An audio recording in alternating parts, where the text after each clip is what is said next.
All right, let's talk about the big one, USA versus China. Who's going to be stronger by 2026? It's a massive question, right? But here's the thing, the answer might not be what you think. We're not talking about counting tanks or ships here. This is a whole different ballgame. And this quote really nails it, doesn't it? See, this whole modern rivalry, it's not happening on some battlefield with soldiers. Nope, it's all about economic muscle, who's got the best tech, and who controls the flow of money. Okay, so to really get what's going on, let's start with China. Because right now, the country is dealing with some pretty serious economic headwinds. And these issues are really slowing things down and changing the whole dynamic of this competition. So here's a huge piece of the puzzle. For years, I mean decades, real estate in China was like a rocket ship to wealth for the average person. But now, that rocket is sputtering out. House prices are falling, and that makes people feel poorer. And what happens when you feel like you have less money? You guessed it, you stop spending. And that puts the brakes on the whole economy. And then there's this other thing happening at the exact same time. You know how China is the world's factory, right? Well, that incredible manufacturing power has kind of become a double-edged sword. They're making so much stuff, but people, both at home and around the world, just aren't buying it all. So you have this massive imbalance, and that puts a ton of pressure on everyone, from small businesses all the way up to the government. All right, so that's the pressure on China. Now, let's flip the coin and look at the US side. What are the big strategic levers America has to pull in this whole competition? It really comes down to three key things. First up, chips. America has this incredible choke point on the most advanced semiconductors, the tiny brains inside literally everything. Second, AI. The US still has a major lead in developing artificial intelligence. And third, and this might be the biggest one of all, is the US dollar. It is still the king of global currency. And this chart, it really breaks down why that dollar dominance is so powerful. It's not just about how big your economy is.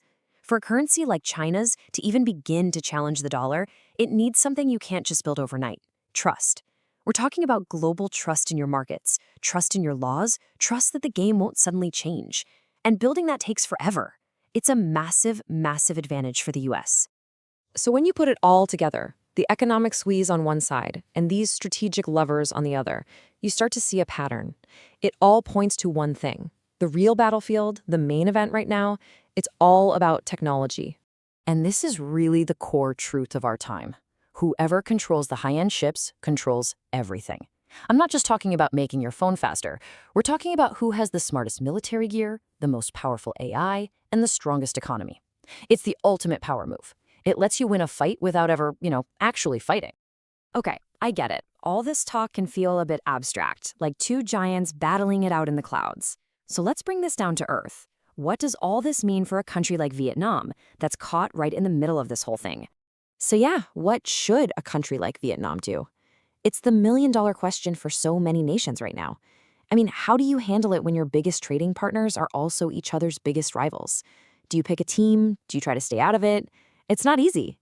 And the source material gives us this piece of really practical, down-to-earth advice. Basically, when two giants fight, don't stand too close to either. Be clever to live well. It's all about strategic independence, right? Don't get sucked into one side's orbit. You gotta be smart, play it cool, and deal with both giants on your own terms. Because at the end of the day, the goal isn't to help one of them win, it's just to make sure your own people have a good life. So I think it's really important we get the right picture in our heads for this rivalry. This isn't a boxing match. There's not gonna be a quick knockout punch. Think of it more like a marathon, a really, really long marathon. This is a competition that's gonna play out for years, maybe even decades.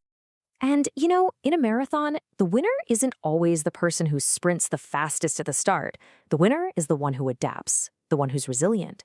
So in this rivalry, the ultimate victor probably won't be just about who has the most brute strength right now. It's going to be about who's better at innovating and changing with the times. And I just want to leave you with this final thought because it's so important. It's really easy to hear all this and think, okay, that's for politicians and big shot CEOs to worry about. But the truth is, a war fought with trade and tech, it doesn't have gunshots, but it eventually hits every single one of us. It affects the price of everything we buy, it affects our jobs, it literally affects the food on our tables.